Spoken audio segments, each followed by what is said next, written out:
Greetings everyone, how you all doing? Hope you're having a wonderful Sunday and much peace and blessings to you all. This is Maame on blessradio1.com and here in another Sunday night, another special show lined up, and I have two beautiful, wonderful guests who I'm going to be introducing very shortly. And they are part of the wonderful musical group Afunja. So we're gonna be learning a little bit more about my guests a little bit later on, learning more about Afunja, music, African culture, names, and just whatever comes into the mix. So we're all in for a treat. We're all in for a real special treat today. So, as always, I'm going to start with a little brief astrological news. I'm going to try and keep it brief, but so much has been happening in the heavens, planetary-wise, and, like my whole saying is very much as above, so below. So much of what happens here on Earth is a reflection of what's happening in the planetary sphere and the planetary transit. So much has been happening, and I'm sure a lot of people have been feeling it, the energies, news-wise, energy-wise. So we're really seeing it, we're really experiencing it, and there's just so much. I could just do probably 2 shows just on the whole astrological dynamics, but I'm just going to try and keep it a little bit brief this evening and maybe come back to some other things on another show. But so where to start? Because like I was saying, there's just so much that's been happening. But I think I'll start with today. That's where you start, from the beginning, the foundation of today. So it's like I was saying, it's really a case of as above, so below. And so we see the planetary occurrences happening on right here on Earth, and we see it in news stories, in events, in our emotions, situations that may personally arise for us as well, natural phenomena, natural disasters, weather patterns. So everything that we see, they're all reflections of the planetary occurrences, the planetary movements, the shifts. So basically, so to start off with, today we had literally, and to be precise, astrology and me has to be precise, at 10:18 a.m. GMT, British Standard Local Time, the planet Saturn, one of the heavyweights, turned retrograde. So Saturn is now on its retrograde period of, it's going to be 5 months until 10th of October, later on this month. So when planets go retrograde, what that means is from the vantage point of Earth, the planet appears to be going backwards. It kind of slows down. So that's when we call it in astrology stationary. So that's when the planet appears to be slowing down. And then from Earth's point, when it goes retrograde, it kind of just lags. It almost looks like, it's moving backwards, but it's not. It's all really an optical illusion, as it were. And the best analogy, an example is like when we're in a tube or a train, and you'll be in one carriage and there's another carriage, and then the trains will probably start moving at the same time, and then the carriage that you're in just starts to accelerate and go much faster, and then you see the other train appearing, or the tubes appearing to be going backwards, but in reality it's not. It's only because the carriage or the tube or the train that we're in has accelerated pace. So that's kind of what happens with Earth. So Earth kind of appears to kind of speed up, and the planet appears the other planets around the orbits seem to be going slower or backwards. So that's what we get with retrograde. So the whole backwards movement is reflected in things that's happening here on Earth. So it's like almost we see things going back in time, or we're given opportunities to kind of slow down, to slow the pace down as well. So and also it's redoing. When planets go retrograde, it's an opportunity to reflect and to get opportunities and doors of opportunity to redo things again.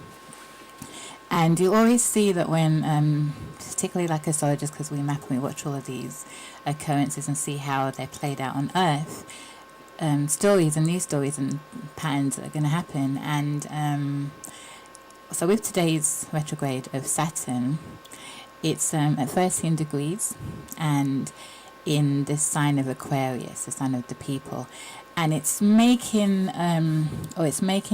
another square effect to the planet Uranus in Taurus. Taurus is an earth sign, and Uranus is a planet of shakes and bolts. And so when you get a square is, we call it in astrology an aspect. So aspects again represent energies.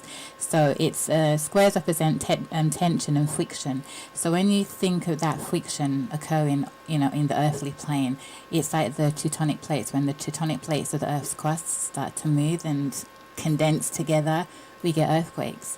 And what happened today, literally around the time when Saturn turned retrograde, is I heard on the news that there was a volcanic eruption in the Congo, in Africa. And this year we've seen quite a lot of volcanic eruptions. A couple of weeks ago we saw the volcanic eruption in St. Vincent. There's been quite a few happening all around the world, but obviously the one in St. Vincent made a lot of national headlines. And what's interesting, this exact square pattern is going to be happening 3 times this year. And the first one that happened was on 17th of February when Saturn was at 7 degrees Aquarius and Uranus was at 7 degrees in Taurus, so it's an exact square. And we saw the volcanic eruption in Mount Etna in Italy, and other kind of news stories and themes of rebellion and tension and protests. I think it's when the occurrences are happening in Myanmar. So it's very interesting that as we have this retrograde period again, on this very first day, we have news of an earthquake. Volcano. So again, that is, this is like the theme, and so we're going to see eruptions. So when we're seeing something happening within the Earth's crust like that, we're definitely going to see things manifesting on a social, political level as well.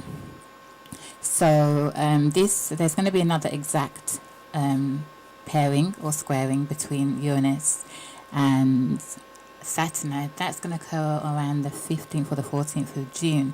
So it's kind of mindful to look out for news stories around that time, if there will be another volcanic eruption or something newsworthy, protests, something is gonna happen. And again, it'll be in the themes of protest, rebellion, people. There's this sense of we've been so restricted this past year, and Uranus is that spirit of liberation, is that spirit of rebellion, to be free, to let the chains, the shackles off. And Saturn is an energy of restriction. It's about rules, regulations, authority. So going back in time, there could always be that possibility again of possible local or national lockdowns in different countries. And I heard that in some countries that's already starting to happen again. So we've got to be mindful that with this retrograde period, we have to look for going back in time, the themes of things happening that happened a couple of months ago, even last year, reoccurring again. But to be prepared, like they say, to foreknow is to always be forearmed. So we can't affect the weather patterns in that way, but we can affect our reactions to things. So if there's provocations coming from certain areas, we'll know, or we'll need to strategize the best ways of, keeping our cool and working our ways around that. So that's kind of the information with Saturn. And so also, again, so I'll just stick on the theme of the retrogrades. So we have 2 planets currently now in retrograde. So we have Pluto, which is also retrograde in Capricorn, which is a sign of government, institutions, top-down structure. Pluto is a demolition planet. It's the transformer, and it breaks down. So it wears everything down, destroys what needs to be eliminated in order to be rebuilt again. And what's very interesting is whenever, particularly these outer planets, which consist of Uranus, Neptune and Pluto, when they're in such the foreplay as they are now, particularly Uranus, Pluto, Uranus, yeah, and Pluto. Neptune as well. Neptune's a different energy, but we definitely see changes in society, historical changes, and these square patterns, opposition configurations have all brought changes, great changes. And I was watching this past week. I was watching the movie of Harriet Tubman, and Harriet Tubman was a true heroine, genius heroine. Yeah, she was just on another level. And so I was watching the story, and then the astrology in me is always like, this is interesting. I'm sure there's something that was happening astrologically. And there was. So in that time period, from between 1845 to 1857, around the time when Harriet Tubman, the Underground Railroads, there was a configuration with Uranus and Pluto. And the planet Pluto has been very synonymous with a lot of things and uprisings, empowerment, the battle for liberation, particularly for people that have been very suppressed, victimized, subjugated. And so particularly for African black peoples, when these configurations of Uranus have occurred, they've seen uprisings, and we saw the same uprisings and configurations in the 1960s with the rise of the civil rights movement, the rise of the likes of the Black Panthers, and so that again they happen. So these outer planets play a big role in changing the dynamics and the standards. And again, so very much what is happening with Pluto is there's a decimation of an old order, and it's about the rebuilding of a new order where we are all part and parcel and in control of this right now. So it's always good to look back historically to see where these patterns, how they've transpired, and how we've made leaps as a society, as peoples, particularly in our self-governance.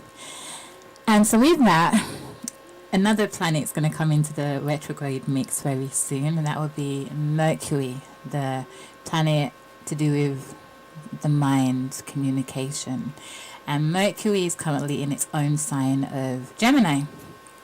And Gemini is the sign that represents learning, it represents schools from infant school all the way, I would say, to sixth form, early learning, that period. It represents siblings, the youth, let's say books, emails, short distance, short travel, communities, neighbours, the local vicinity, and again, news.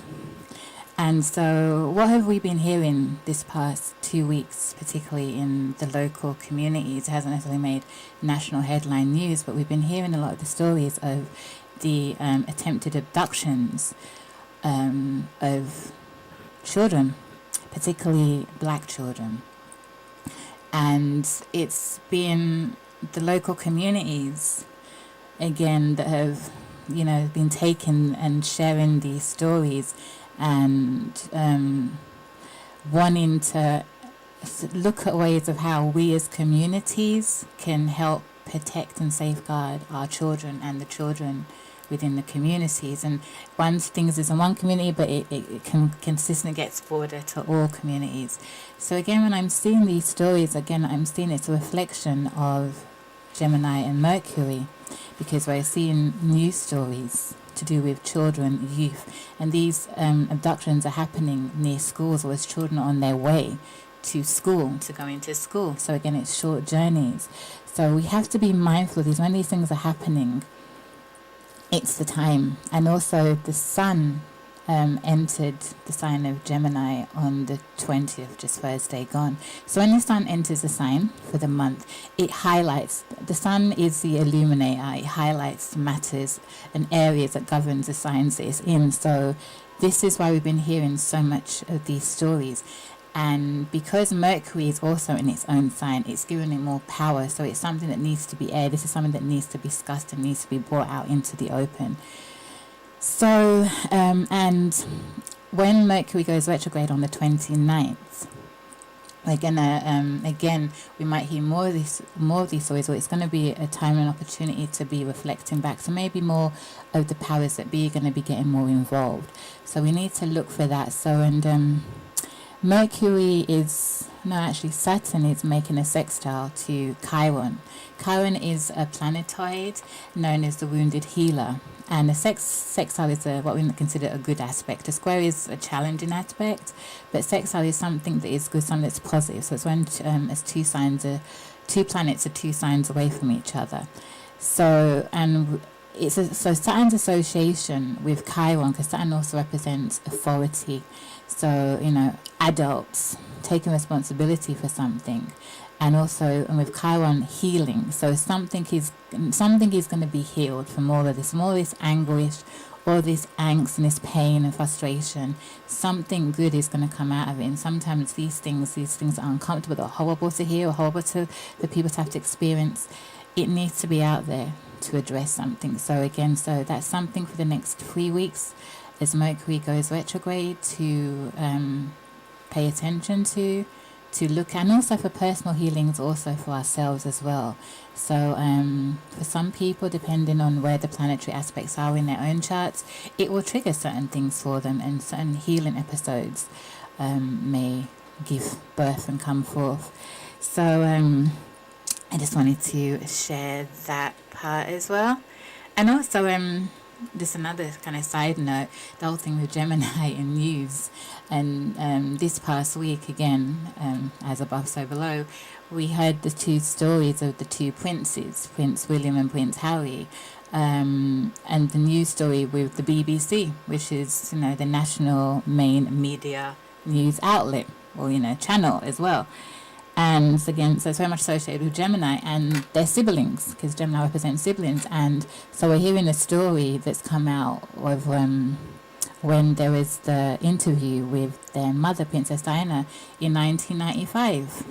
So the princes aren't too happy with the conduct of the BBC and one of the journalists in question. So again, we see this Mercury retrograde period of things from the past coming back again that need to be resolved, or to redo something again. So again, it's food for thought for us to be looking out for people, situations, news, probably from the past that's going to come back that might, that opportunities may be given to redo something again. So again, we should be mindful and looking out for that. So I'm just always, when I see just the reflections of things that are happening in the world, that just reflects what's happening in the heavenly sphere. And just to quickly touch, I've gone much longer than I anticipated. I'm sorry, my lovely guest there. And we also have a total lunar eclipse occurring this Wednesday on the 26th of May. And it's a super moon. It's a super full moon as well. It's a total lunar eclipse, like I just said. And lunar eclipses occur when, for probably around 40 minutes, the light of the moon is going to be eclipsed, just like we have the solar eclipses. So when the light of the sun is eclipsed totally, you have different phases. But a total eclipse when it's all, like literally the lights go out. So this eclipse is going to be occurring in the sign of Sagittarius. And when eclipses occur, it's also when they're connected. So the moon is going to be in alignment with the south node. And so the south node, interestingly, is also in Sagittarius. And the north node is in Gemini. So a lot of things are happening when, and the nodes, before I get ahead of myself, the nodes are to do with destiny. The north node is where we're at, where we're heading as a collective personally for 18 months of a period. And so that's why a lot of the news and things that's going to be happening in Gemini associated is going to be highlighted with the north node, and things that's going to be happening in Sagittarius with this full moon is going to be to do with themes of Sagittarius. So whereas Gemini is education up to probably the age of 16, 18, Sagittarius deals with higher learning, higher education. So when we go to university, when people go and do their degrees, their masters, their PhD, it's that broadening, it's that taking of the elementary foundation of education and broadening on it. And Sagittarius is also about truth. Sagittarius is ruled by Jupiter, known as also the god of the planetary sphere. And Jupiter is about that expansion, truth, and meaning. It also governs religious faiths, beliefs, and ideals. So, as a collective, and also for people personally, this full moon, this total lunar eclipse, literally when the lights go out for that 40 minutes, depending on where we are in the earth, we may not see it. I don't think we're going to see it here in the UK, but it doesn't mean we're not going to feel the energies, because we will, because this supermoon, and when supermoons occur, it means that the moon is in perigee, which means it's at its closest point to earth. So whenever a planet is very close to earth, we are going to feel the energies as well. It's going to be very potent. So and the themes and the issues around those signs are going to be highlighted more so. So literally, so the lights will go out, and when they come back on, we might have epiphanies. It might have even periods of where we might even question our faiths and our beliefs. We might have been going through that. And after this full moon, after this total new moon, total eclipse, sorry, we might have that revelation, we might have that inner truth that we've been searching for, that would just come forth. So that's something to definitely be looking out for and to be connecting with. And so we might hear stories also to do with leaders, faith leaders, clergy, religious figures. People might be clinging to him more because that Gemini axis. So we're going to be hearing some kind of news. We're going to be wanting to hear from them. We're going to be wanting to be inspired or to question. So again, that's just something to look out for. And then just quickly also just touch on last week, because I wasn't here last week, so I didn't get to touch on the occurrence of Jupiter entering the sign of Pisces, its traditional sign that it ruled. Now Pisces is a water sign, it's a mutable water, and it's just about, if we think of the rivers and the sea, Pisces is the sea that the oceans, when you're lost at sea and all you just see is just realms and realms of purifying, cleansing water. And it's very interesting that just literally the day, and just probably a couple of days before Jupiter entered Pisces, we've seen so much rain, particularly here in London, in the UK. It's just been an avalanche, almost like Noah's Ark almost. And funny enough, I've been hearing there's an advert for Weetabix and there's a man that he's meant to be Noah's Ark, and this carpenter's built him an ark because he's at his Weetabix. So I just thought, look at that, but put aside, it's a bit corny and that, but it's just, I just thought, look at that, this advert just coming around this time. It's very symbolic again of the times we're in. And so again, it's like the water, because Jupiter expands and it prolongs and it makes something really big and just an avalanche, and that's what we've just been seeing, just so much water. But then it's cleansing, because Pisces is a cleansing sign. It's water, so water's cleansing.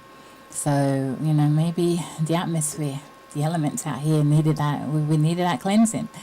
So that's definitely been taken forth and taken shape.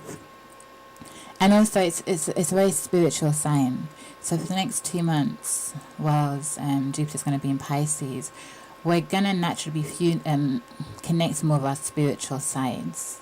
We're going to feel that in the air, and for some, more so personally than probably for others, but to look out for our dreams, inspiration, because Pisces very much governs inspiration, creativity, and it's very good for people who are in the arts, creative people, like my two wonderful guests here. So it's very much a time of where, the muses, or, people's spiritual celestial messengers that come with their connected will be coming forth through dreams, just through inspirations that will be shedding some insight. So it's very much time for definitely be just looking out for those spiritual connections, feeling more connected. So even all of this, even all that's been happening, all the news, it's all part of that interconnectiveness and feeling, even with the the horrible stories of the child abductions and children going missing. It stirred up something in a lot of people, because all stories to do with children and youth always, gets at us. But I think also it's because of this Jupiter in Pisces, it's stirring us more. And Pisces makes us realize just how interconnected we all really are. It's about connecting with one another on a spiritual basis. So it transcends the physicality, borders. Pisces just does away with all borders.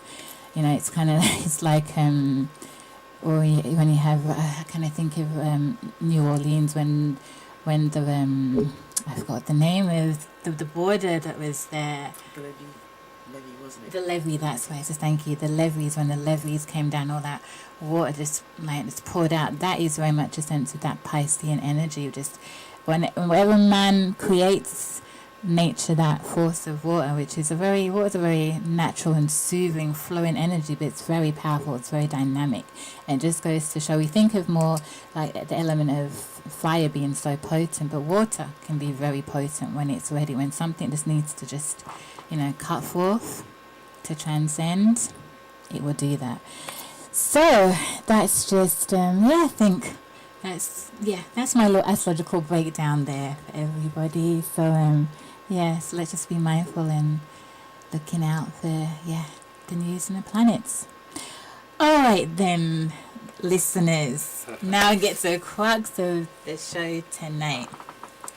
I have today joining me two wonderful, lovely guests that I had the privilege of meeting, I think it was about just before the Mayhem all started, end of 2019, and I was so happy when the brother, we connected again a couple of weeks ago. Yes. And just talking to him, I just realised this is just a font of wisdom. I loved his spirit, and I just felt that, people need to hear this. When I heard the brother also he's a musician, I heard the music, I thought, oh my God, yes, please. And I had to extend the invitation. I was so happy and honoured that they both accepted to come and to grace us today. So I'm just going to introduce them and let my guest tell a little bit more about themselves.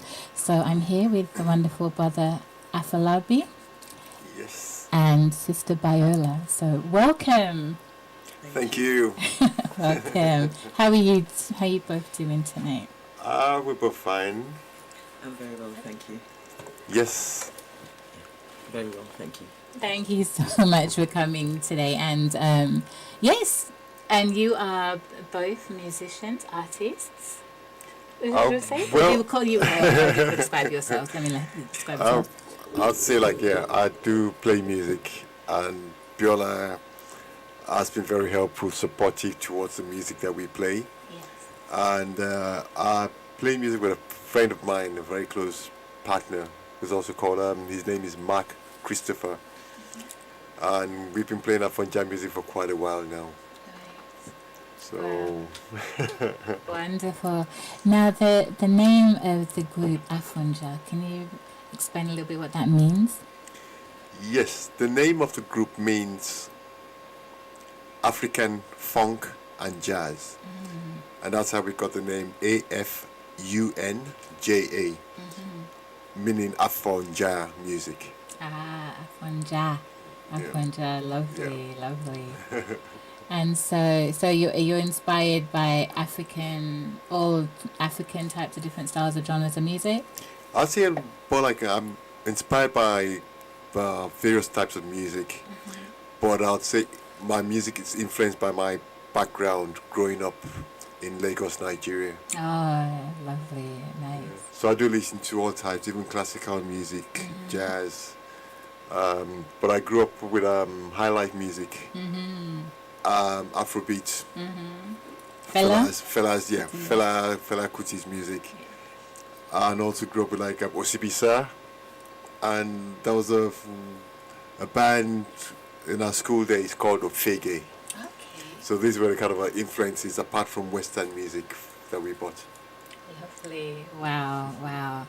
So yes. Because I hear very much of Fela when I listen to your music, even in your style coming. Yes, I reminisce. I feel that spirit of Fela coming through. Yes. And lovely Sister Biola, would you like to share a little bit about yourself? Well, Afolabi and I are partners, and I have been lucky enough to help out with the background vocals for Afunja, and you know, when I first heard Afunja, when I met Afolabi and he told me he was a musician, I thought to myself, right, I'm going to have to hear this music. I'm either going to be friends with him or I'm going to have to lie to him and not be friends with him. Because, you know, a lot of people tell you that they make music and sometimes you hear it and you think, okay, I don't really know what to say about that. But I heard Afunja music and I fell absolutely in love with the music and the man. And like I said, I've just been lucky enough to be able to provide backing vocals when needed on the releases that we have done. Fantastic. So was you a backup singer before? No. Oh, wow. Never sang before in my life. No. Wow. So you found your voice through literally meeting it. Yeah, it's connected with it rather. Yes, Oh, wow. Thank you, yes. Amazing, amazing. Wow.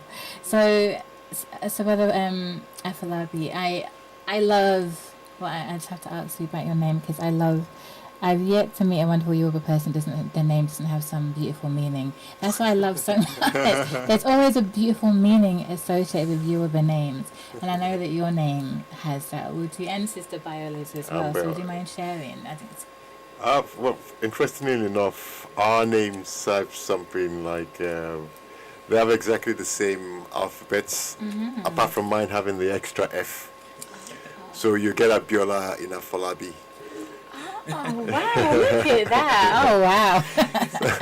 So, yes. Oh, there's a message in that. Yeah, but what Afolabi means is born with honor. Born with honor. Wow, Yes. wow. And Biola means we have given birth to honor. Oh, my gosh, wow. That is so beautiful. So literally, there's like a fusion of two. Oh. You see, listeners, that's what I love your names. And look at it. Wow, that is so beautiful. Does it feel? Because I know sometimes with the names that we're given, it kind of leads in one's direction, helps lead us in the path that we're meant to be. And I suppose to carry a name of, you know, to be led by honor, that must make you. Would that feel like a pressure that I got to lead with honor? Well, I like to believe that the names do influence and have a kind of like a bearing. Because first of all, the names are a language that you do understand. So most Yoruba names, it's like saying a sentence. So obviously, if someone keeps repeating that same sentence to you, that'll be a part of you that, you know, will want to embody that the character of the name. Definitely. But do you feel that? Would you say the same, Sister? Yes, I actually do believe that, you know, names are, especially when they have a meaning, they're like affirmations. And I do recall at certain times in my life looking back and thinking about my name and just feeling fortunate. You know, just and I guess that's really been what it is, just feeling fortunate, feeling blessed. Yes. It is a common name, but it really does, for me, resonate with being blessed and being happy. Definitely. And you feel that from you as well. The times I've seen you the 2 times, you always smile. You have such a beautiful radiant smile. She really does. It's just radiant to do. Beautiful spirit. So that is wow. And I didn't know that because I've met a couple of people who are named Biola and Ola, and I didn't know what Biola meant. So I'm glad that, I found it too. Wow. So with the music, so what? How does the inspiration come to you, and or how do you connect to that music? Interesting. Funny enough, I kind of see music almost like more like an art rather than a musician, because I didn't study music in that sense. But what happened is like I've always loved music, always wanted to play music. And when I started playing musical instruments, starting with the drums, and then the guitar, and going on to the bass guitar, I found a way of like teaching myself the bass, because growing up, I was a bit dyslexic, so I knew it would be challenging trying to study music. But what I did instead was like to look within and try and get something out of that instrument for my own music, and that's what I hope I've been able to do with Afunja music. Wow. And what happened with that was that out of that, we were able to create a very original type of music. And that's why our music has never been able to be pegged like as reggae, Afro pop, other than Afunja. Yes, yes.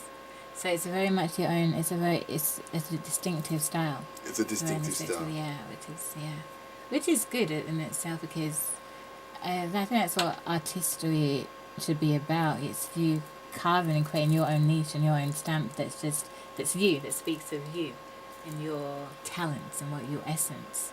So yeah, very much. Yep. But do you think what's your takes just on the musical element? I think what happened with me is that I have very eclectic musical tastes. If it has a beat, I will dance to it, or I will sing to it, or I'll hum to it.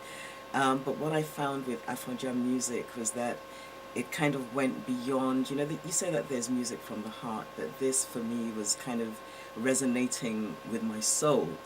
I just thought of it as music for the soul, not just from the soul, but music for the soul. And I think, when you hear it's very eclectic. It's got lots of different influences in it. But I think, the main thing that comes through is there is always a phrase that kind of sticks with you. And, for example, the first time I heard it, I woke up the next morning and I had a tune in my head from one of the things I'd listened to. So it just has that connection that I feel that just kind of sort of comes out. I can resonate with that. And I feel with that, on that note, we should play a little Afunja. Yes. To let listeners hear, the view. So what is, we're going to play Free? Is that the first? Yes, we will play Free. Yes. And then I can explain what Free is about. Okay. Thank you. Okay, so we'll go with I Love Free as well. So, okay, listeners, in for a treat.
here dancing in the studio. I love that. I love that. I love that. I love that.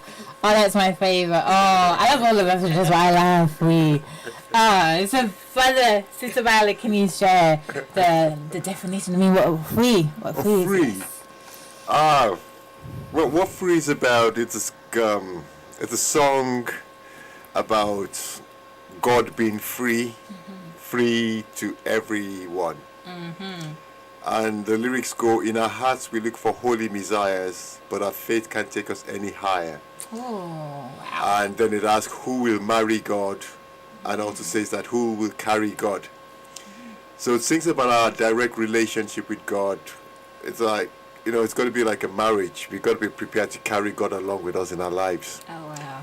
And also, like, we all have to understand that God is free, even freer than the air.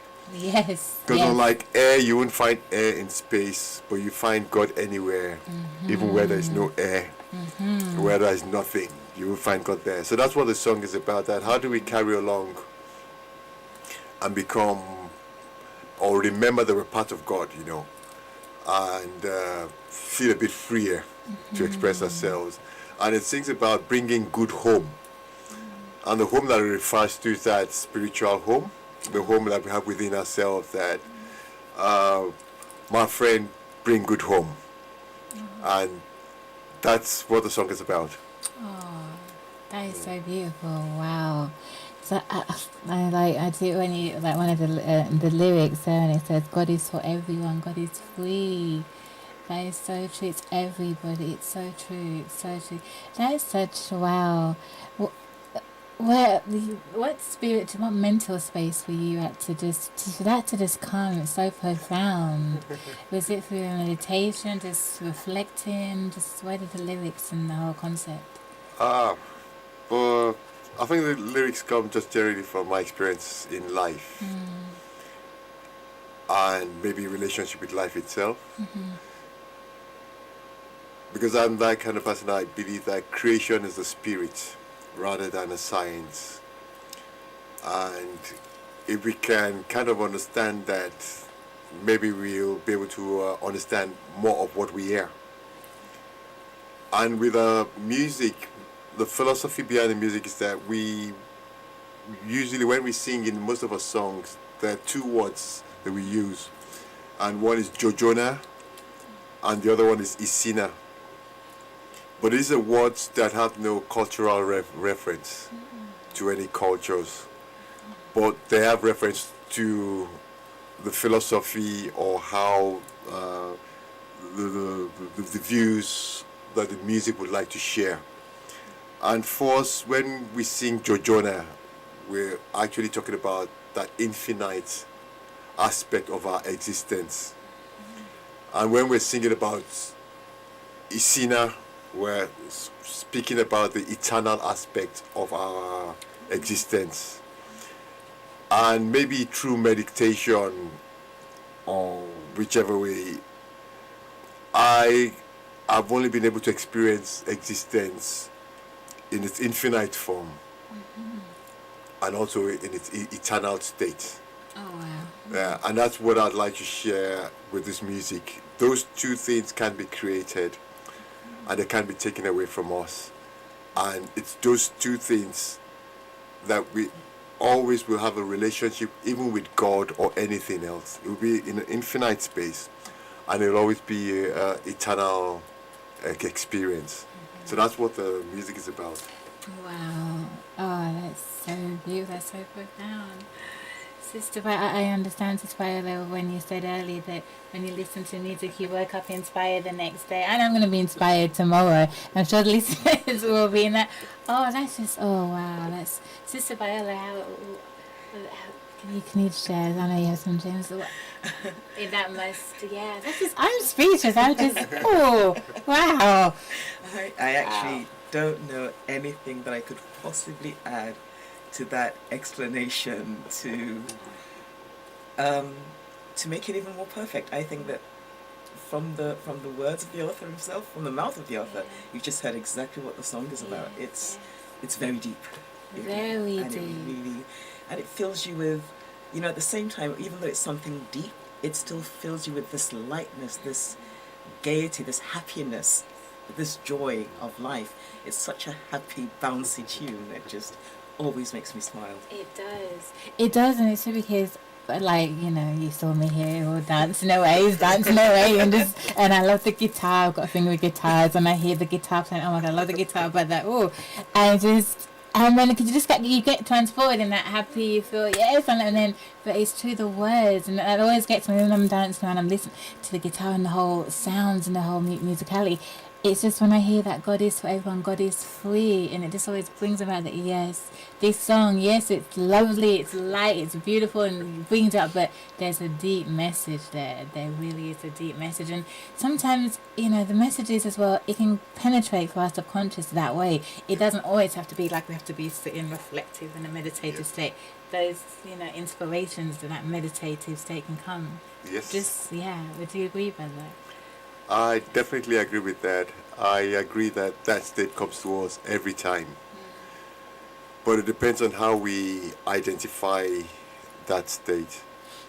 And what I find is like it's as if we remove ourselves from it and we forget the things that we share, like colors, music.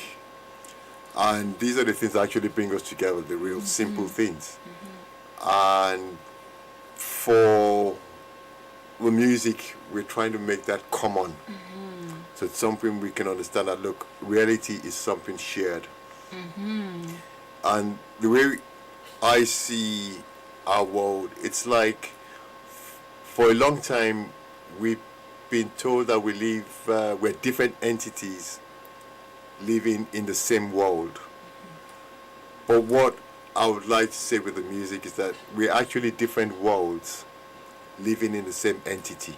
Oh wow. Yeah. Wow. And if we could see that, we would make quite a lot of difference. Yes, And that yes, entity is what we share our feelings with. And that's like sound, colors. It's always going to be the same with for anyone, unless there's an explanation of being colorblind, being deaf. But we all have the same feelings. Absolutely. And that's just what life is about. That's so true. It's that whole universality and that cutting through borders. You know, these kind of sometimes man-made structures that, it just reminds us. And it's true, music is that, I mean, there's many other things, but we're talking about music tonight. And music is really that binding force that brings people together, irrespective of colour, creed, you know, class. It's that unifying force, yes. Unifying. For me, I find like music as tangible as love. It's one of the few things that, like, in our own existence, we can take with us into an afterlife. It goes with us into dreams. And, like, I mean, the times I've had, like, well-known classic hits in my dreams, and I wake up and suddenly realize I'm, you know. But unlike material things, you can't transfer from world to world. So that's why music for me was like a better kind of like a medium of communicating with people, because that's actually much more tangible. It is, I definitely I agree with that. Sister Biola? Yes, I do totally agree with that, because music is something that we've observed cutting across so many barriers. And the one thing about music, I remember there's a song called Dancing in the Moonlight, Top Loader. And there's a line in it that goes, it's a cover by them, but there's a line that says, you can't dance and feel uptight. Oh, yes. And, you know, that's the beauty of music. When the music hits you, exactly, you got to hit it too. You got yes. Definitely. And express yourself. Yes. That flow, that is so true. That is so, sometimes too, because sometimes I can be there on my knees already, they feel a little creaky, but when I hear a song and I feel like, oh God, I get up and that pain, that creak, that's gone. I just, transcends. Wow, that is so. And you know what, Brother Afolabi and Sister Biola, because, you know, I was just hearing it from you, you know, the writer, the creator of this song, because I had in my mind when I was listening to Free, my concept originally was I was thinking of the whole, this, because of the lockdown and the Uranus, and I was thinking that my astrology cap's always on, this whole lockdown and being so restricted, I just, I want to be free, I want to be free. And then just as, again, I realised just the layers and layers. And sometimes you can only really get to the source of, or the true meaning or essence of a song by hearing it from the lips of the actual creator. And I suppose it can all mean different things to everybody, but it's just different, because I didn't realize just how deep it really was until you shared what you have shared with us, the gems. So thank you so much for that. Wow. You're welcome. Yeah. Thank you. It's actually funny. I have a different interpretation of the song, and really? the day we actually Wow. sat down and compared notes was quite an interesting one, because for me it's a song of liberation. Ah, yes. It's yes. a song that says I do not have to be any way to have God in my life, to be with God, to be a child of God. I don't have to be any particular way. And for me, who will marry God was a case of, well, who can marry God? Why are we so hard on ourselves over things that we have no control over? Which of us can actually carry God? Which of us can actually marry God? And I actually want to be free of expectation of doing so. So it's so funny, because I have a different interpretation of his song. Wow. But yeah, that's why it's so easy to, that's beautiful still. Yeah. That's, You've got you have to have that, because I remember I tried to explain to you that people can marry God. If we felt married to God, we'd be married to everything in life. And we all carry God with us, meaning that we can't be separate from God. Yes. And the image of God that we all have, right? Like the image of God is infinite and it's eternal. Yes. And everything has that image. That's right. Yeah, everything has to be that infinite existence and eternal, infinite form and eternal existence. So that's how I break everything down as simple. That even the slightest atom has an infinite, it exists in an infinite space. Wow. And it exists eternally. Oh, yes. True. A shame. And that's just how, that's why for me the universe is the spirit, not just the science. Oh, yes. Yes, absolutely. Do you know, it's just incredible, because just hearing the gems from the two of you beautiful souls, it just feels, again, I'm just kind of reminded of, because I had no idea this was the beauty, the things that's going to be coming out, the gems I was going to be hearing tonight.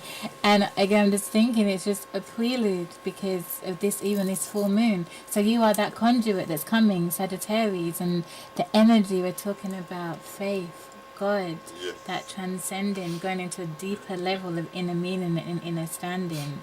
So everything is everything, and I feel blessed. Thank you so much. Thank you so much. for We feel so sharing blessed this. as well.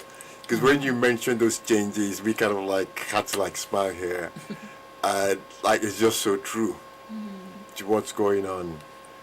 And the way I see these changes, they're really going to be changes because our world is upside down. Yes, So that's the way the right. changes are going to happen are not even the ways in which we expect them. No. And they're probably going to be much easier, hopefully much easier than we think. But it's almost like about letting go of what doesn't serve us well. Because that's one of the misconceptions we have, is that we all associate certain things to evil rather than just seeing them as negative as they are. And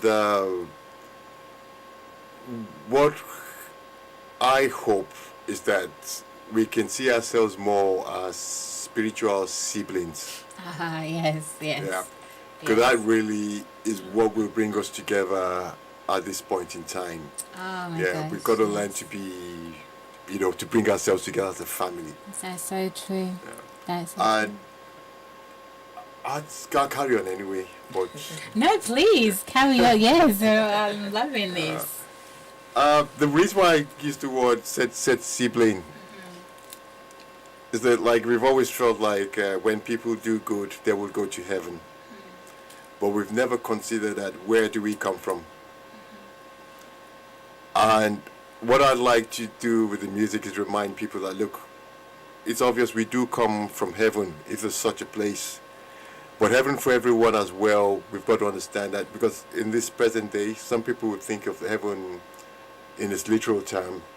Some would think about it in the fifth dimension. Some would think about it in the other kind of religious context. But it's the same for everyone, no matter what name we call that. It's almost like our relationship with God and life. God will always be the same for everyone. For me, it's like looking at an onion. We have different languages, different names for an onion in different languages. But the taste will remain the same. Yes, that's right. No matter what we call God, life will always be the taste of God. So we can understand that for everything we taste and everything we feel, that's just how God feels. And that's how we have to learn to understand that we eat from the same spot. And we all drink water from the same source. If we can understand that, then we know that everything else that we can give each other will come from that same source. And that's just, that's the way life is. Wow. Oh my gosh, that's so... Yeah. Only transport is different. That is so profound. That's so deep, brother. That's so deep. Well, so another way we can explain that as well is that a lot of books we read about, spiritual books, that would describe us as children of light. We are literally light. We are like a candle lit in a dark room full of treasures. When that light comes on, it lights up and reveals the treasures in it, or the toys in that room that a child can play with. But it doesn't consume. It doesn't burn. It doesn't. We are like spirits that it's as if everything we experience that we see in front of us, even the planets, the sun, it's like it's lit from our souls. It's like we project reality onto reality itself. If we can understand that, we can understand why we can't possess. We can only experience life in its eternal form. But no one can possess life and try and hold it down to one point in time. And as long as we realize we are light, we'll always remember that we are the ones to shine on creation. It's not creation trying to shine on us to create us. We are the creators. Creation creates through our spirits. That's right, absolutely. And I hope that kind of like understanding brings us together more as one. Because we are literally one. That's so true. That is so true. That is so beautiful. Sister Biola, now I know why you're smiling and so happy all the time.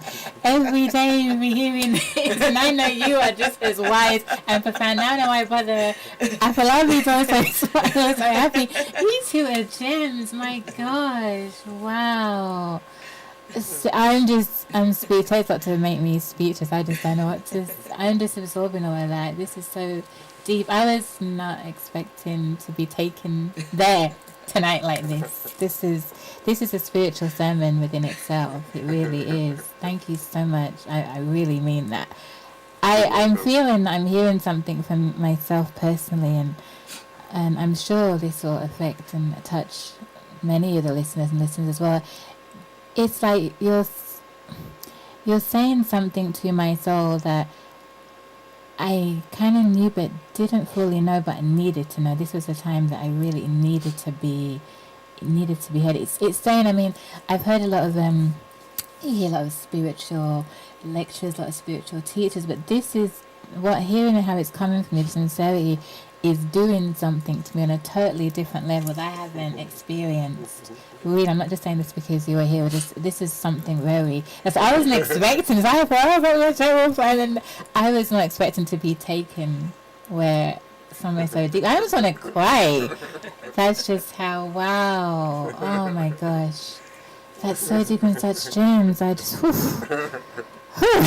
Like we play a song soon because I'm just speechless at this marinate. But okay, let me compose myself, my mister. But wow, it's like wow, that's just so profound, brother. Just thank you. And this wisdom is coming deep, and I noticed the Bible as well with yourself. This is coming from deep, deep, deep source.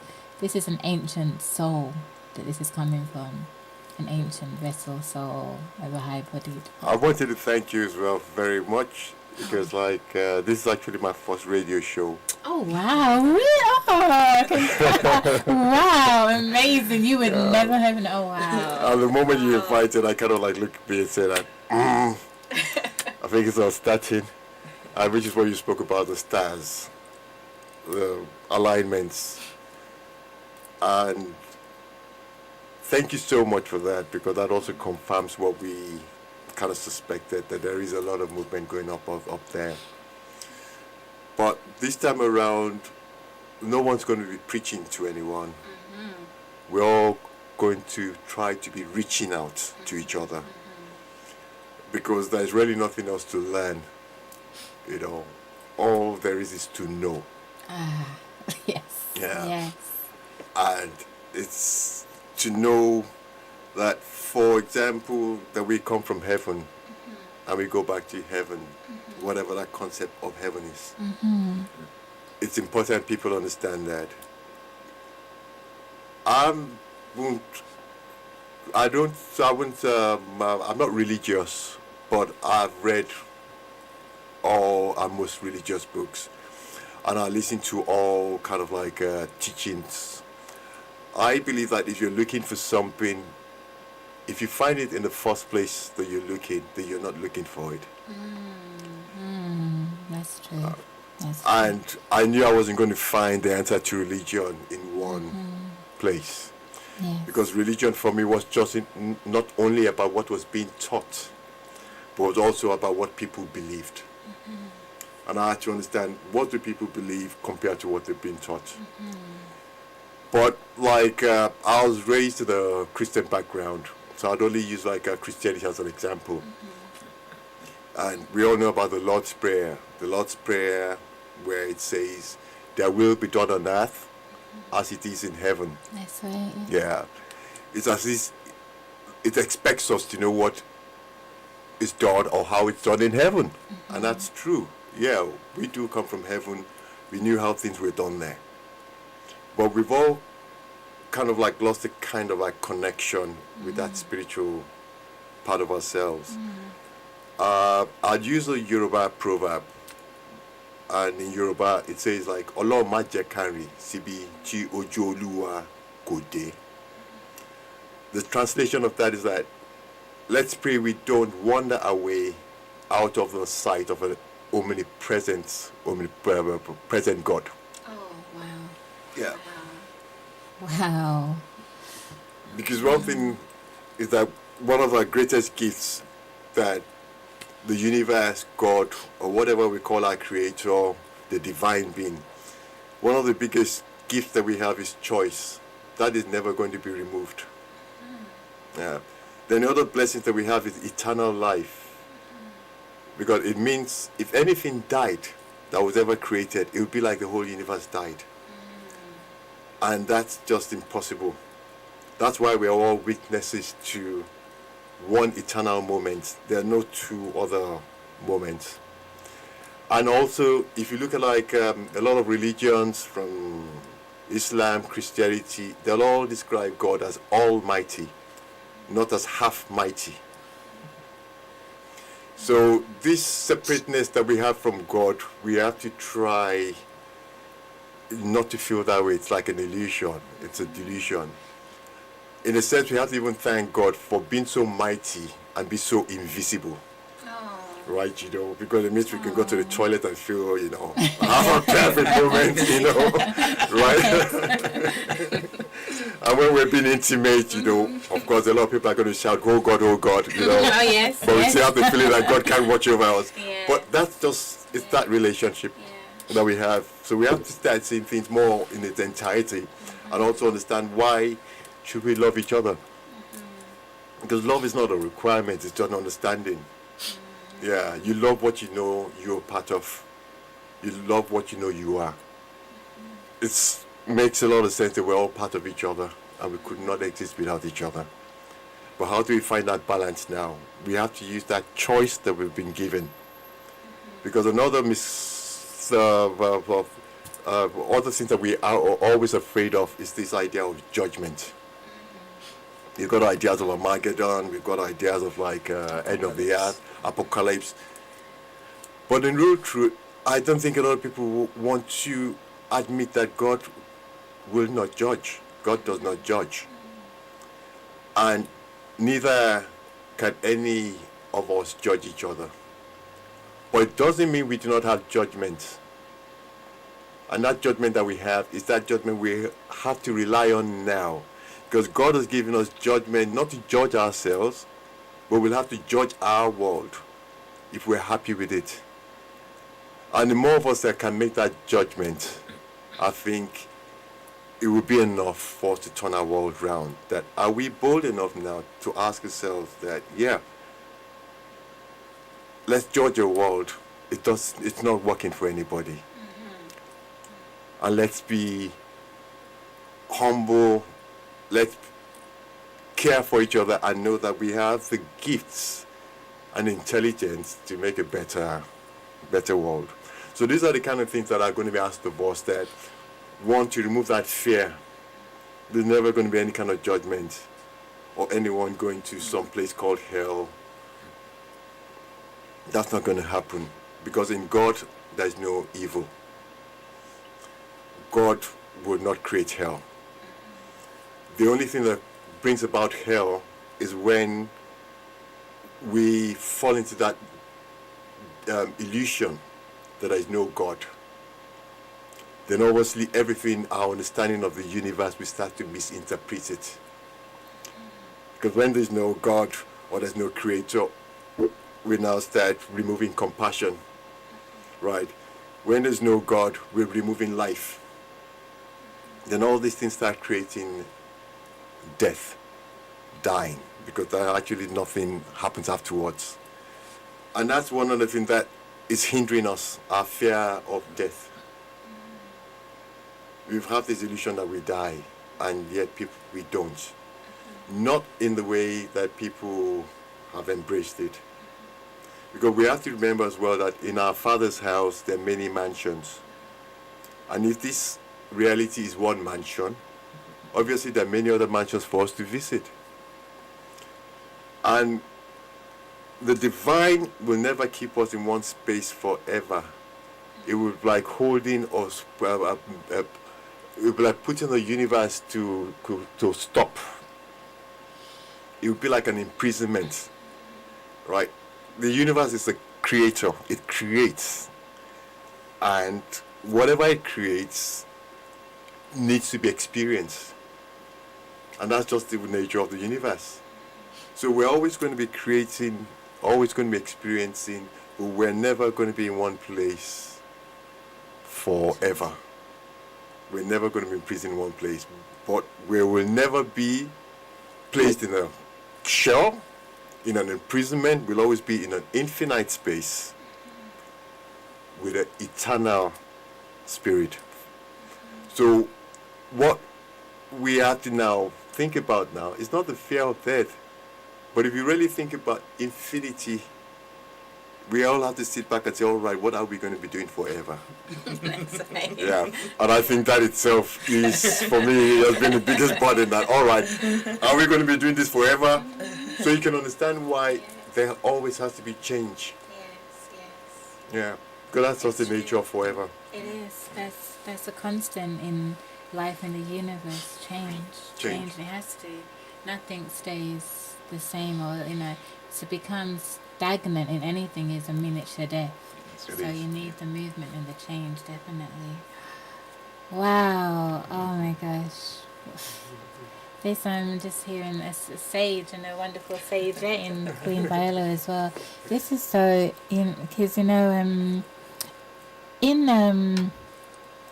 my little flyer that I don't think I sent it to him, so I need just, but I sent out a little flyer for people about the shows, and I did say we were going to talk about African spirituality, music, creativity. No way did I have any idea the level and the depth that you was going to take us on, me on, particularly by the end as well. I had no, and I'm so, and again, it started obviously that wonderful meeting in 2019, and then the call, and when speaking to you, just like for a brief moment, I just knew, yes, this brother is this wonderful gentleman. He is special. There's something that there's a message that needs to be. I had no idea the depth, and I knew I had to get to Biola to come on and talk about. I had just no idea, and it's just this is just it's on a different level. That I just was wow, and it needed to be. Yes, it's needed to be shared. This message is needed to be broadcast today. Thank you, Thank you very much. And like I said, oh no, this is the thank first you. interview that I've had, and I believe it will be probably one of many. Many more. It needs to be. You need to be heard. International. Again, listeners, please push this. I'm sharing this again. Please share this show. Share it, because this is on just a different level, and the sincerity that it's coming from, and just even everything that you're saying, it's just making me think even with what I mentioned for at the beginning, with the with the stories that have been happening with the children and the abductions, and it has obviously very much because within the black community, but I'm just reminded, I should have kind of said, it's just not black children that go missing, it's every creed, obviously, where because from a black cultural community where looking out, but it's it's universal, so we have to look out for all of our children, all of ourselves, all of each other. We are each other's keeper, and sometimes I think we can get naturally we all can become caught within our own bubbles, within our own immediate communities, but we are part of a global, wider community, and like we are all interconnected, we are all one. So and this is kind of because sometimes in the hustle and bustle of life, you just get, I even myself, you just get drawn into the physicality and the moment things that are happening. And it's always just, sometimes I need to remind myself to step back. There's a deeper thing. There's, it comes in little small bursts, words, little images. But it's always reminders out there, the deeper connection, the deeper source that this is about. And I'm just glad and fortunate to have such wonderful people as yourselves, to come and just, kind of break that fabric of the matrix, bring that crack that's needed to be reminded of what this is all truly about. With that, can we play another song? Yes, please. You can play Afunja. Okay.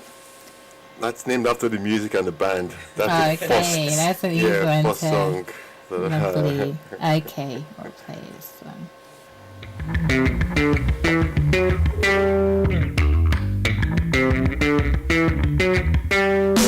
Some want to look some want to fantasy, some want to ecstasy. Some people want to nuclear, oh I remember Nagasaki, Hiroshima.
Wow, listeners. Oh, what a treat. I'm being treated today. Thank you so much, Brother and Sister Biola, again, once again, for being here. Thank you so much for that beautiful song, Afunja. Brother, would you care to share just a little bit? We were talking, obviously, what the meaning of the song was. So I was just going to share with the listeners. Afunja was the first song that I wrote, and it kind of inspired me, like knowing that one could like write an original kind of like sounding song. But what really inspired it at that time was like, it's about all the things that we want to be, that we don't necessarily have to be to achieve the things that we'd like to as a community. And that's why I say some people want luxury, some want fantasy, and also where it goes and says like, give me back a witch doctor. What it's talking about there, it's talking about like giving us back our traditional spiritual values. Mm-hmm. Yes. Because one thing in Africa was like, I think before the religions like Islam and Christianity came, people had the impression like Africans didn't believe in God, and that's totally untrue. Very much so. Yes. One thing about the Yoruba culture, for one, like they believed in an omnipresent God. So there was never any necessity to have a temple to that God, because creation to the Yorubas was the temple of God. Yes. And that's how trade was done in Yoruba land. People would buy things, and the seller don't have to be there, to have any kind of transaction. But what they usually do is like, if, let's say, a pack of oranges costs like 4p, the seller would leave 4p next to the oranges, so that whoever was passing by and wanted to buy oranges would know it's 4p, leave 4p, and then walk away with the oranges. Wow. And that was based on the spirituality that they serve an omnipresent and an omnipotent God. Yeah. So it makes sense that if you believe in such a creator, you wouldn't do things, you wouldn't be able to conceal anything. Yeah. So why would you want to conceal things from your fellow humans that you can't conceal from your creator? That's right. So that created that kind of like balance. And also traditionally, Yorubas believe that everyone came from heaven. And we all go back to heaven. And life was just a place to dance, to the music of creation. So there was never that complex that you had to earn a place in heaven. Which, in a sense, like, if we look at it in the kind of religious terms, modern religious terms, that it's as if people lose that contact with home. It's like a child that's been left out on the streets who is now vulnerable to kidnappers and all kinds of like unpleasant things. So in a sense, like when we feel we've never come from heaven, it's like we're trying to fight to get back home. It's like a child who's left home and now feels he has to pay rent to get back home. And when home is saying that, look, home is where you don't pay rent. Right? Yes. Where you're coming from, yes, maybe you paid rent. Yes. So it's that kind of approach that, how do we feel? What are our values in life? How do we value ourselves against creation itself? And if we lose those values, then of course, our values right through life changes. So our values to life, for instance, has been lost. It's been lost because of our fear of death. Yes. And that's why all our programs are all based to catch up with death. You know, we'll always say that, oh, before I die, and when I die, I'll meet God. Why do you have to die to meet God? So this is the kind of concept that we are embracing, the philosophy of death, that things die even before we bring them to the table. Wow. Yeah. Yeah. So we stop living.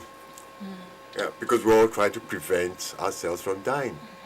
And there's no such thing as death. So these are the kind of things that would change our values. For instance, if we have the fear of death, life will always be cheap. But if we do not have the fear of death, then we know that life is the most valuable thing in creation. It's more valuable than a diamond. A diamond cannot last as long as an eternal life. That's right. That's right. Yeah. That's right. That's But right. as long as we feel that a diamond can last more than an eternal life, then people will be bought for diamonds and sold for diamonds. So it's those little values that we have to change our values around and really have more appreciation for what we are. That's so true. Yeah.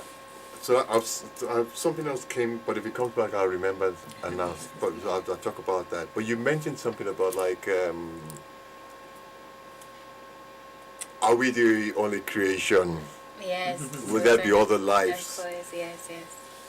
I think it would be like someone looking at the sea and saying, oh, there can't be life in there.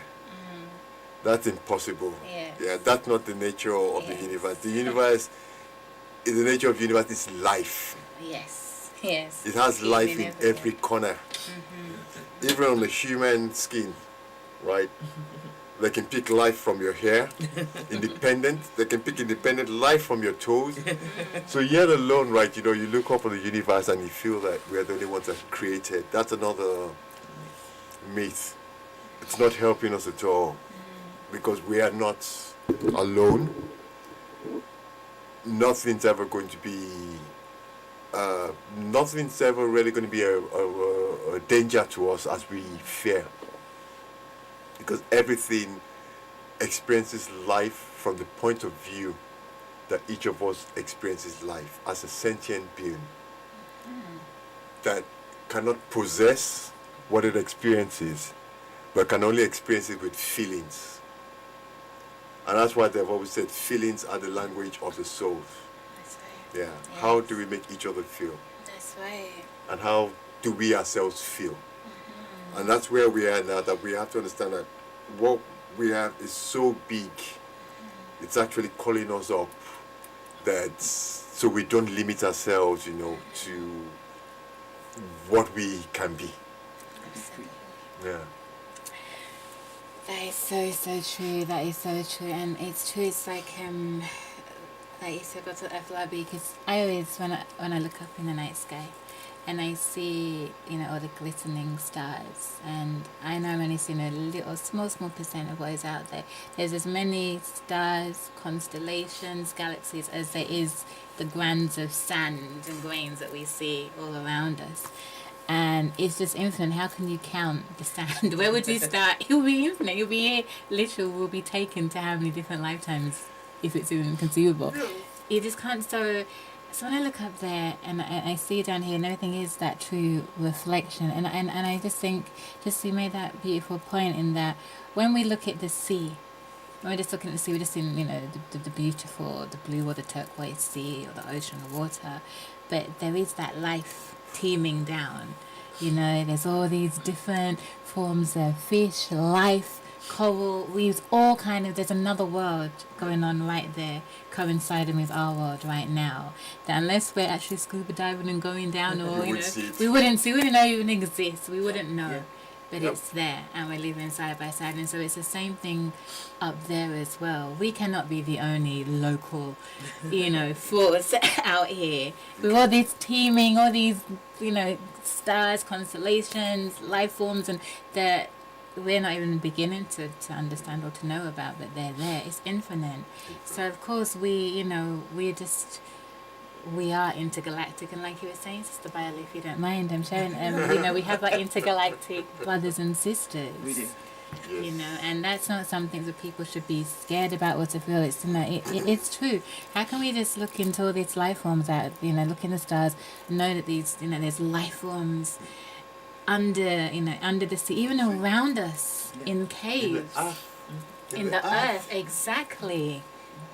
So even within that, we have a local, there's another intelligence of brothers and brethren and sisters that we are not even aware of, but are there. So it's so much deeper. It really is. It really is so much wider and greater than ourselves. It is. And the only way to be part of it is to be eternal. To know that you're eternal. Yeah, to know that you're eternal. Yes. That you are. And we've always been part of it. We've never not been part of it. That's so true. Yeah. That's so true. We've never not been part of it. Wow. Oh, I just feel so liberated. You know, I was saying to Sista, I feel so liberated. I'm gonna sleep so well today. So many things, because it's just amazing. It's so true. And I have to share, listener, Sister Biola is so lovely, so generous. Today I wasn't expecting. She gave me two beautiful gifts, two wonderful gifts from her blessed hands that she created, and they're beautiful. Oh my gosh, I wish you could even see this. This is one time I wish I probably had the cameras on, just to see the beauty of her creations and a beautiful pyramid. But sis, I just have to, because I'm not a selfish person. So I want people to share and to spread the love and to, oh my gosh, it's beautiful. I wish I could share, listeners could, smell the heavenly divineness, this beautiful cocoa butter, both. Sister, would you mind just sharing a little bit about it? Sister's beautiful creation, cocoa seal, it's beautiful. Would you mind, the inspiration behind it, how cocoa seal and your beautiful creation, beautiful pyramids came about? How are you inspired? Thank you. Quite a few years ago, I realized that I wanted something for my skin that was as natural as possible, and that also, you know, would eliminate sort of dryness.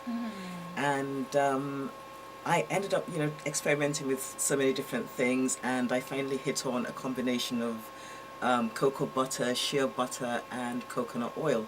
And I found that, you know, when I kind of played around with the different proportions, I was actually able to come up with something that did not make my skin crack by the end of the day. And so I think for the last, it's probably been about 10 or more years now, we haven't actually bought any body butter or body cream from anywhere. We've just been kind of using cocoa seal. And so it's purely natural. As I said, with the cocoa seal, there's only those 3 ingredients, and there's about 3 other different. So there's 4 different types of it. There's the cocoa seal plain, which I brought along with me for you today. There's the cocoa seal with hemp oil. There's also cocoa seal with avocado oil, and these are all organic oils. Yummy. And there's also cocoa seal with palm oil, using the palm kernel oil. Oh, wow. And this is, I have to say at this point that it is sustainably farmed palm oil that we use, because there has been quite a lot of information about, you know, the way that forests are being decimated in various parts of the world to create palm oil, palm tree plantations, but this is actually responsibly sourced. And so, you know, with the 3 other ones, the only extra ingredient is what you see, the hemp oil, the avocado oil, and the palm oil. And I'm glad you like it so much. I love it. And Mr. Bless loves it as well. He places he's getting some in the post, just for the glowing review. He's getting some in the post. Very happy about that. And the other thing I brought along with me was, or is, a resin pyramid. It's a tree of life pyramid. And during lockdown, I just ended up just falling. I just love them so much. And you know, you get the really small ones. And one day I think I just realized I bought so many. I thought, okay, this is getting a little bit too much now. Let me see if I can actually create one. And I've just absolutely enjoyed making them. And they're absolutely beautiful. They're absolutely stunning, listeners. It's beautiful. It's just so magical. I can't wait to get home to place it on my little table in my living room. It's just beautiful. It just speaks. And I remember because you're saying it reminds you of life and just the colours. Though it's a it's a beautiful pyramid shape. It does remind you. This the first thing. It's life. It's teeming with life. You know the colours and sis, you are so talented. You are so. Thank you and thank you so much for the gift. Thank you so much. I really wasn't expecting. It's beautiful and. So it's so where could listeners, where could people contact you to try and purchase some? Because you listeners, you have when you smell this, I'm just in love with my cocoa. Okay. I'm not just really selling and pitching. This is so true. Honestly, it's divine. And the love. So yes, where could they? It's a website called cocoseal.com. Okay. It's spelled differently from cocoa. It's COASEAL.com. So you could pronounce it Coaco Seal. And I think I explained to you earlier that there was a problem with COCO because the name Coco has actually been trademarked by a large company that we've all heard about. And so they had a problem with it being called that. So it's just Coco, just spelled a little bit differently, cocoseal.com. Lovely. Fantastic. So please, the listeners, spread it. Yeah, it's beautiful and the smell is divine. And it feels just as I remember that this before we started the show, I just tried a little bit in my hands and it felt so rich and it felt so, it was just so smooth and it's very nourishing. So I can understand when you were talking about the dry, because I have very dry feet sometimes. So this is going to be going all over, but definitely I can feel, I know my feet are going to love the hydration of it. So thank you so much. Thank you, sis. And again, I suppose, like we were talking before earlier, it does seem like this lockdown has, it's had its positives. It's been tough, it's been challenging, but I've heard so much stories of people finding the time to do things needed to. Have you found that as well? Yes, I've actually found that. I started the resins about a year ago. I actually sort of started doing those. But the other thing that lockdown has done for me is getting me out and about and walking out in nature early in the morning. Go walk for 30 minutes or so if you can, and just it's just been very invigorating when you have and that's what lockdown has done for me. Before that, you wouldn't get me going out for a walk anywhere. I would go to the gym maybe, but definitely not out for a walk. And now I can't wait to get up in the morning and just get out there and breathe in the fresh air and just feel the wonders of life and nature. Invigorated by it.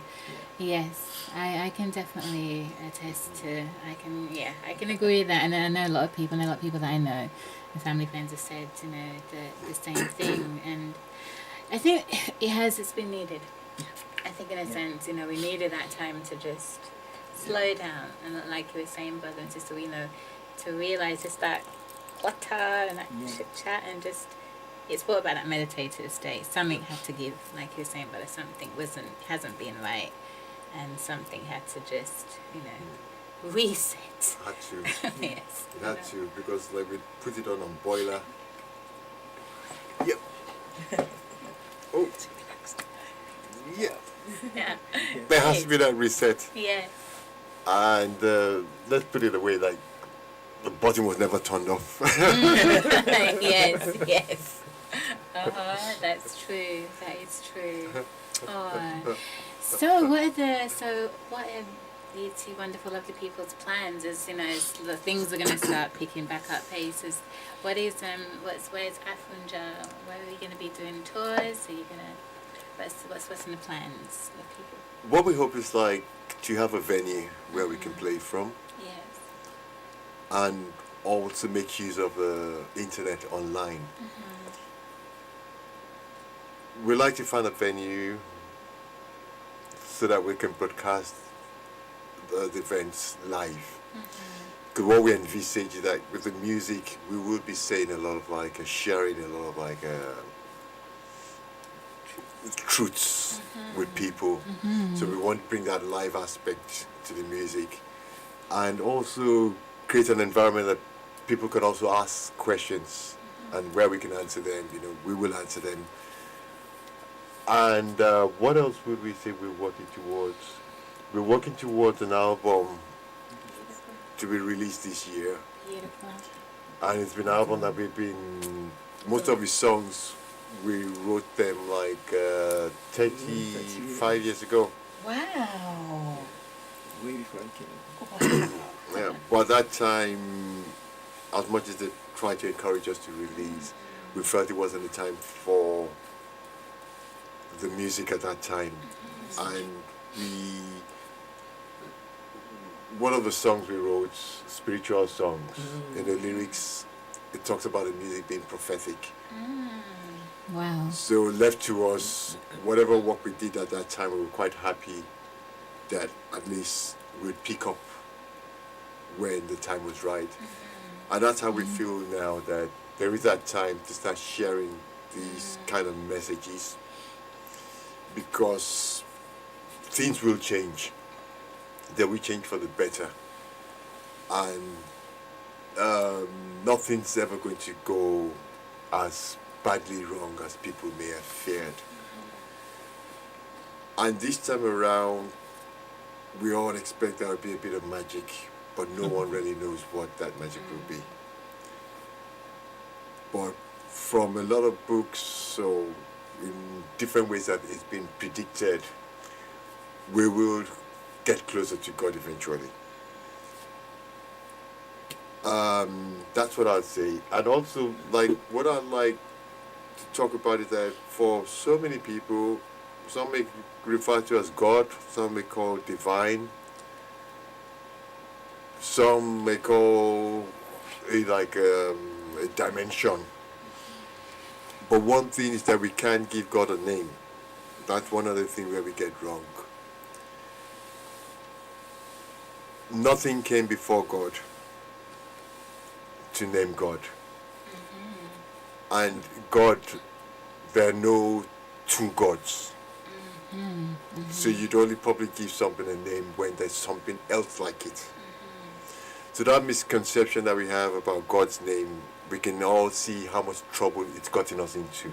Oh yes, yes, very much so. Because Yes. in our world today, some people are killing themselves over just the name of God. But it's not possible for God to have a name. That's one of the misconception, right? For me, I would feel that if I call anyone I called, it would be like calling the name of God. Yeah. And that's enough for me.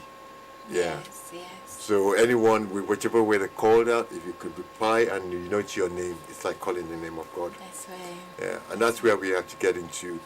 And the other one is this idea of holy lands. That's one of the habits we all have to lose. Because there's no such thing as a holy land. It's as if you make one land holy, they make everything else, in effect, unholy. That's right, yes, yes. And the universe is just so massive to even call little dots holy. Absolutely. It's not like, Yes. if we put it in religious terms, it's like being ungrateful. It's the most ungrateful act towards, creation. You've been given this wide creation, and all you can give back is a grain of sugar. Yes, And say thank you for, not even thank you for the tea, for the milk, and everything that comes with it. So these are the things that we have to try and understand, that everywhere is holy.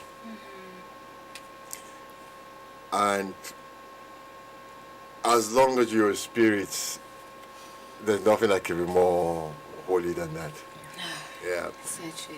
So if we treat everywhere as holy as we would love to treat holy places, then it's obvious that we will find ourselves in a holy surrounding. So what we're saying is that heaven is one love away. Right. But we're so many angers, so many hatreds away, but yet it's just one love away. Yeah. If we can all put aside and step into just that decision, love, one love away, then we'll understand what heaven is. And that's why most of the religions that we've had have always tried to tell us that the kingdom of heaven is within.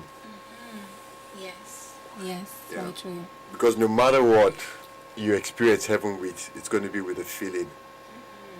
It's going to be somewhere that makes you feel happy, makes you feel secure, makes you feel loved. And that's the definition of that's what heaven is. You know. That's so true. That's so beautiful, but it's so true, so profound, and I love how you put these, the simplicity and the profoundness of the message and the wisdom that even like they say a babe can understand. You know, that's what it's meant to be, and everything's just that simplicity. You know, they say that you know, sometimes we walk, we never know who we're walking amongst and who walks past us. We never know. And everybody is special, and we all have, like you're saying. I'm just reminded of in Japanese culture. I know that they bow whenever, you know, you see they bow, and they're bowing because they're bowing to the spirit and the sacredness in you, in that next person. And there's just that humility, and I've always loved that. And for me tonight, I just feel very humbled. And I'm going to bow. See, the listeners can't see this, but I'm going to bow to you, Brother Afolabi, and to you, Thank you. Sister Biola, because, yeah, it's not every day that we are truly blessed to be in the presence and hearing such wisdom, and from the place, I'm feeling it, and this is coming from a very high place. It's a very, very high place. The energy in here is very special right now. And it's not from all these computers, all these technology and everything. That's for sure. It's coming from my two guests. And yes, so as we're going to be winding down this show, unfortunately, I could just sit here and listen to you both for days. But yeah, I suppose the reality of life. But I guess I'm trying to say, what I know I'm going to be left with, and I hope the listeners will be left with, is to always remember that, you know, even though we're going to get back to the hustle and bustle, even after this beautiful meditative state that this show, that Brother Afolabi and Sister Biola have created, it's like a sacred space has been created tonight in this, you know, this show, this platform tonight.